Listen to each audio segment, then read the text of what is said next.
കഴിഞ്ഞ സീസണിലെ dance marathon task ആണ് ഈ സീസണിലെ BB സർക്കസിന്റെ ഏറ്റവും ആദ്യത്തെ ടാസ്ക് ആയിട്ട് കൊടുക്കുന്നത്.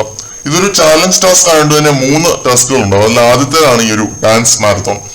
നെക്സ്റ്റ് ടീമിൽ നിന്ന് നോറയാണ് ഡാൻസ് ചെയ്യുന്നത്. ഡെൻ ടീമിൽ നിന്ന് ഋഷി, ടണലിൽ നിന്ന് ശ്രീരേഖ. ഋഷിയാണ് ആദ്യം പെർഫോം ചെയ്തത്. പ്രൊഫഷണൽ ഡാൻസർ ആണ് പുള്ളി. നമ്മൾ കൂടുതൽ ഭംഗിവാക്ക് പറഞ്ഞ് പുകഴ്ത്തേണ്ട ആവശ്യമൊന്നുമില്ല. ഡാൻസ് ആണ് ടാസ്കെങ്കിൽ ഋഷി സ്റ്റേജിൽ കയറി കത്തിക്കുമെന്ന് എനിക്ക് ഉറപ്പുണ്ടായിരുന്നു. അത് അങ്ങനെ തന്നെ ചെയ്തു വെച്ചിട്ടുണ്ട്. ഋഷി ചുമ്മാ പൊളിച്ചടുക്കി. ചെട്ടിക്കുളങ്ങര എന്ന പാട്ടായിരുന്നു ഇട്ടുകൊടുത്തിരുന്നത് ബിഗ് ബോസ്. ഫ്രീ സ്റ്റൈലും മറ്റേ ഹിപ്പ് ഹോപ്പും ഒക്കെ ഇട്ട് ഋഷി ചുമ്മാ തകർത്ത് വാരിയ ഒരു ഡാൻസ് പെർഫോമൻസ്. പാട്ടിനനുസരിച്ച് നല്ല റിതമിക്കായിട്ട് അടിപൊളിയായിട്ട് കളിച്ചു. പിന്നെ ഋഷിക്ക് ഏറ്റവും വിമർശനം വന്നിട്ടുള്ളത് പുള്ളി ആക്റ്റീവ് ആവുന്നില്ല, റിയാക്ട് ചെയ്യുന്നില്ല എന്നൊക്കെ പറഞ്ഞായിരുന്നു. പിന്നെ അന്ന് റിയാക്ട് ചെയ്തപ്പോഴാണെങ്കിൽ ഇവൻ എന്തൊരു LKG കുട്ടനാണ്, പാൽക്കുപ്പിയാണ് എന്ന് പറഞ്ഞ് ഒത്തിരി കമന്റുകളൊക്കെ ഞാൻ കണ്ടിരുന്നു. പക്ഷെ ഇതേപോലെ ടാലന്റ് പുറത്തെടുക്കേണ്ട ഒരു ടാസ്ക് വന്നപ്പോ ഋഷി തകർത്ത് വാരിയത് കണ്ടില്ല. അതാണ് കലാകാരന്മാർ ഒരിക്കലും അണ്ടർ എസ്റ്റിമേറ്റ് ചെയ്യരുത് എന്ന് പറയുന്നത്. അവർക്ക് ബഹളം വെച്ച് അവരുടെ പ്രസൻസ് അറിയിക്കേണ്ട ആവശ്യമില്ല എപ്പോഴും.